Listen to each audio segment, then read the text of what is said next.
Ce week-end les amis, c'était le Grand Prix de Grande-Bretagne à Silverstone, une course toujours aussi rythmée, spectaculaire, où on a eu de belles surprises, et justement, je vous propose qu'on débriefe de tout ça ensemble tout de suite, alors installez-vous, et c'est parti pour la vidéo. Alors on commence évidemment par évoquer la victoire solide de Verstappen, malgré une Red Bull peut-être un petit peu moins à l'aise que d'habitude, mais en tout cas toujours fidèle à lui-même, Max a livré encore tout ce qu'il fallait, notamment au niveau des relances de course, et malgré un départ un peu loupé, il assure encore et il signe le 11e succès d'affilée pour Red Bull, alors c'est encore du très solide. Mais surtout, les amis, j'ai envie de vous dire, ce qu'on retient le plus, c'est évidemment le week-end incroyable des McLaren, qui ont imprimé un rythme juste dingue en Angleterre, quasiment d'ailleurs au niveau de la Red Bull, de Verstappen.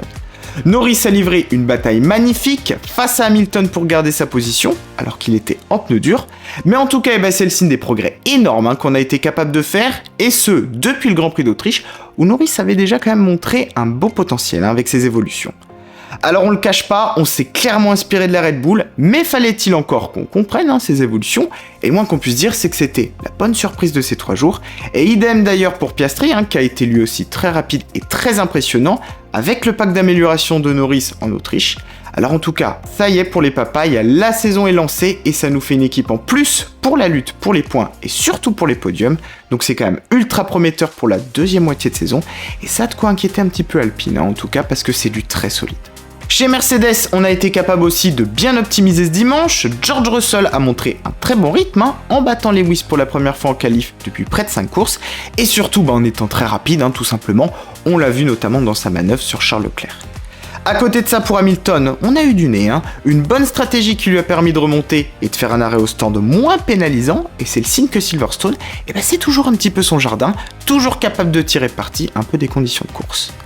Un petit mot aussi pour souligner l'excellent week-end d'Alex Albon et de Williams qui fêtaient son anniversaire, leur 800e Grand Prix, et avec la manière, j'ai envie de dire, dès les essais, ils trustaient les toutes premières places, ils ont réussi d'ailleurs à confirmer en course avec une nouvelle rentrée dans les points, qui fait du bien d'ailleurs et qui souligne de plus en plus les progrès de l'équipe, qui de plus en plus s'affirme comme un team de milieu de peloton, grâce à Albon qui d'ailleurs va peut-être à force retrouver une place dans un top team à ce rythme. Alors la première chose, c'est évidemment Perez qui persiste et signe. Checo nous a encore fait des siennes en loupant la Q3 pour la 5e fois de suite ce week-end. Alors clairement, il se passe quelque chose de son côté, que ce soit un manque de confiance, une incompréhension de sa Red Bull, mais bon, peu importe, j'ai envie de vous dire, alors il est bien remonté, comme toujours, c'est vrai, mais il y a un jour où ça passera plus, on va en avoir marre dans l'équipe, et ça pourrait d'ailleurs arriver assez vite à cette vitesse. Week-end cauchemar aussi du côté d'Alfa Romeo, qui apportait pourtant des améliorations, spécialement pour les courbes à haute vitesse, et en tout cas, le moins qu'on puisse dire, c'est que c'est pas le package de l'année. Aucun progrès ici à Silverstone, et même pire, j'ai envie de vous dire, on dirait que gentiment chez Alpha, on est en train de devenir la dernière équipe du plateau, alors ça commence à être assez alarmant. En plus de ça, on se facilite pas la tâche dès le départ, avec la disqualification de Bottas, du fait d'un manque d'essence. Bref, rien ne va, alors il va falloir commencer à se relever un peu les manches pour la suite. L'autre déception, ça nous vient des Aston, qui petit à petit rentrent dans le rang, on s'éloigne au fur et à mesure des podiums, et avec les rivaux qui remontent, que ce soit Mercedes ou McLaren, chez les Verts, il va falloir réfléchir à comprendre ce qui leur manque sur ce milieu de saison, parce qu'on le sait, l'année va être longue, et la clé ce sera de rester dans le rythme, alors c'est pas le moment de se reposer sur ses lauriers. On peut dire finalement un petit peu la même chose aussi pour Ferrari, qui a eu vraiment beaucoup de mal en fin de course, qui finit d'ailleurs tout juste dans le top 10, il en a manqué clairement et c'était encore chaud entre Sainz et Leclerc. Attention aussi à la bataille en interne.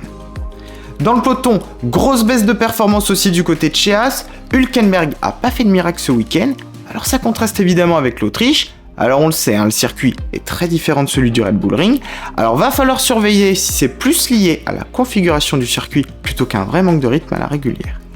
Pour Magnussen malheureusement, de son côté, c'est la mécanique qui a pas fait long feu. Un petit mot aussi pour parler de nos bleus et de chez Alpine. Ocon a malheureusement pas pu défendre ses chances à cause d'un problème hydraulique. Un week-end qui était de toute façon assez difficile de son côté, avec déjà une incompréhension en qualif avec Stroll. Et pour Gasly, malgré une défense magnifique en fin de course, malheureusement un accrochage qui lui a coûté peut-être un point d'ailleurs. En tout cas, il nous a quand même offert une belle bataille, mais ça nous fait quand même un 0 pointé qui coûte cher à Alpine face à McLaren. Alors la première chose qu'il va falloir regarder, c'est à quel point cette nouvelle McLaren va représenter une arme fatale, notamment sur les prochaines courses, parce que clairement, chez les adversaires, on sent de plus en plus d'inquiétude. McLaren qui peut compter sur 2 pilotes ultra compétitifs, alors à ce rythme-là, on peut espérer une excellente deuxième partie de saison, et surtout une belle bataille en perspective pour les podiums, alors ça va être vraiment super intéressant à suivre. Dans le même temps, il va falloir scruter la réaction des autres, que ce soit Ferrari, Mercedes ou Aston, qui forcément ont été un peu piqués au vif et qui vont aussi travailler très dur pour trouver eux aussi de leur côté la solution. Petit rappel, on en profite du top 10 de cette course qui a en tout cas pas manqué de spectacle, ça c'est sûr. Au championnat pilote, l'excellente opération c'est évidemment pour Verstappen, mais surtout pour Norris qui se place quasiment au niveau de Lance Stroll grâce à ses 18 points marqués. Du côté des constructeurs, carton plein évidemment pour McLaren qui score 30 points et qui fait coup double en passant au passage Alpine pour prendre la 5ème place. Williams remonte aussi avec encore le très solide Albon qui porte vraiment haut les couleurs de son team et qui lui permet d'ailleurs de se replacer au niveau des As. La suite les amis, c'est dans 2 semaines sur le tourniquet du Hungaroring à Budapest pour l'avant-dernier Grand Prix avant la pause, l'occasion de confirmer ou non tout ce qu'on vient de voir. C'est la fin de ce débrief les amis, merci à tous de l'avoir suivi, pensez au like et à l'abonnement, c'est super important, vous êtes d'ailleurs près de 90% à regarder la chaîne sans être abonné, alors merci à tous pour votre soutien et l'abonnement, je compte sur vous. Nous on se retrouve très vite, alors restez bien connectés et moi je vous dis à très vite sur la chaîne, à bientôt.